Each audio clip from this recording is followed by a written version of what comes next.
மதுரை அவனியாபுரத்தில் நாளை ஜல்லிக்கட்டு போட்டி நடைபெறுவதை முன்னிட்டு இறுதிக்கட்ட பணிகள் முழு வீச்சில் நடைபெற்று வருகின்றன. பொங்கல் பண்டிகையை முன்னிட்டு நாளை அவனியாபுரத்திலும் நாளை மறுநாள் பாலமேட்டிலும் அதற்கு மறுநாள் அலங்காநல்லூரிலும் ஜல்லிக்கட்டு போட்டிகள் நடைபெற உள்ளன. முதலாவதாக அவனியாபுரத்தில் ஜல்லிக்கட்டு போட்டி நாளை காலை 7 மணிக்கு தொடங்கி மாலை 5 மணி வரை நடைபெற உள்ளது. இதில் 2026 காளைகள் மற்றும் 1735 மாடுபிடி வீரர்கள் முன்பதிவு செய்த நிலையில் 1100 காளைகளும் 900 மாடுபிடி வீரர்களும் தேர்வு செய்யப்பட்டுள்ளனர். அவனியாபுரம் ஜல்லிக்கட்டுக்கு ஒரே நாளே இருக்கும் நிலையில் இறுதிக்கட்ட பணிகள் தீவிரமாக நடைபெற்று வருகின்றன. வாடிவாசலின் இருபுறமும் சுமார் 8 அடி அளவில் தடுப்பு வேலிகள் அமைக்கப்பட்டு வருகின்றன. ஜல்லிக்கட்டு தரைதளத்தில் வீரர்கள் கீழே விழுந்தால் காயம் ஏற்படாமல் இருப்பதற்காகவும் சிறப்பு ஏற்பாடுகள் செய்யப்பட்டு வருகின்றன. ஜல்லிக்கட்டு போட்டியை முன்னிட்டு 1500 காவலர்கள் பாதுகாப்பு பணியில் ஈடுபட உள்ளனர். மருத்துவ குழு மற்றும் தீயணைப்புத் துறையினர் தயார் நிலையில் உள்ளனர். அவனியாபுரம் ஜல்லிக்கட்டு போட்டிக்கான பணிகள் 90 விழுக்காடு நிறைவடைந்திருப்பதாக மாநகராட்சி அதிகாரிகள் தெரிவித்தனர்.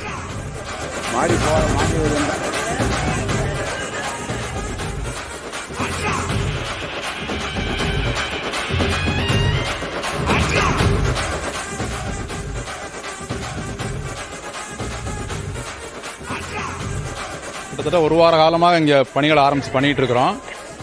600 தூய்மை பணியாளர்கள் வேலை பார்க்குறாங்க. 20 சுகாதார ஆய்வாளர்கள், 50 சுகாதார பணி மேற்பார்வையாளர்கள் என மொத்தமாக நாங்கள் இந்த அவனியாபுரத்தில் வாடிவாசல் ஆரம்பித்து மாடு அடையிற இடம் வரைக்கும் தூய்மை பணிகள், சுகாதார பணிகள், அப்புறம் ப்ளீச்சிங் பவுடர் போடுறது, அப்புறம் மருத்துவம் தொடர்பான பணிகள், எல்லா பணிகளையும் ஒருங்கிணைஞ்சு நாங்கள் பார்த்துட்டு இருக்கோம் சார். இன்னைக்கு ஓரளவுக்கு 90% வேலைகளை ஓரளவுக்கு முடிச்சிட்டோம் சார். நாளை காலையில் மாடு பிடிச்சி முடிகிற வரைக்கும் எங்களுடைய பணிகள் தொடர்ந்து நடந்துட்டு இருக்கும் சார்.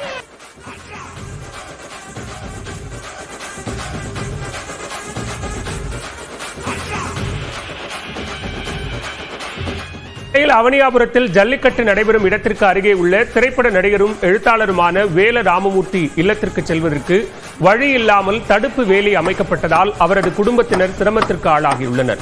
மார்க்கெட்டுக்கு கூட செல்ல வழியில்லை என்று கூறி அவரது மனைவி அரிவாளை எடுத்து வந்து தடுப்பு வேலிகளை வெட்டியதால் பரபரப்பு நிலவியது. அங்கிருந்த விழாக்குழுவினர் வேல ராமமூர்த்தியின் மனைவியிடம் பேச்சுவார்த்தை நடத்தினர். வெட்டிட்டு இருக்கீங்க யார் சொன்னாங்க?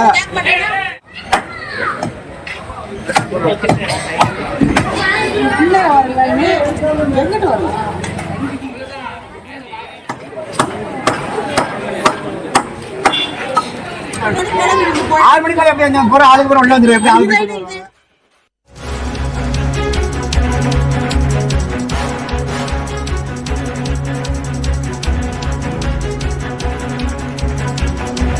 தற்போதைய அண்மை செய்தியை பார்த்துக் கொண்டிருக்கிறோம். புதிய குற்றவியல் சட்டங்களை ஆராய்வதற்கு சென்னை உயர்நீதிமன்ற நீதிபதி தலைமையில் ஒரு நபர் குழுவை அமைத்திருக்கிறது தமிழ்நாடு அரசு. இது தொடர்பான கூடுதல் விவரங்களோடு இணைகிறார் சிறப்பு செய்தியாளர் அபினேஷ்.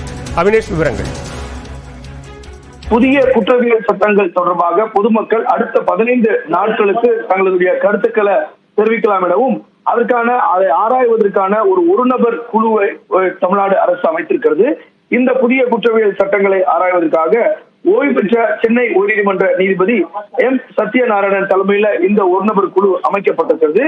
இந்த ஒரு நபர் குழுவிடம் அடுத்த 15 நாட்களுக்கு பொதுமக்கள் தகவல் கருத்துக்கள் இருந்தால், ஆட்சேபனைகள் இருந்தால் தெரிவிக்கலாம் எனவும் தெரிவிக்கப்பட்டிருக்கிறது. குறிப்பாக அதற்கென www.omcrlaws2024.tn.gov.in என்ற இணையதளத்தின் மூலமாக ஆங்கிலம் அல்லது தமிழில் தன்னுடைய கருத்துக்களை, ஆலோசனைகளை தெரிவிக்கலாம் என்றும் குறிப்பிடப்பட்டிருக்கிறது. குறிப்பாக இந்திய தண்டனை சட்டம், இந்திய குற்றவியல் நடைமுறை சட்டம் மற்றும் இந்திய சாட்சியங்கள் சட்டம் ஆகிய சட்டங்கள் நடைமுறையில் இருந்து வந்த நிலையில அண்மையில மத்திய அரசால் அவை பாரதிய நியாய சன்சிதா 2023, பாரதிய நாகரிக சுரட்சா. நன்றி அபினேஷ், விரிவான விவரங்களுக்கு.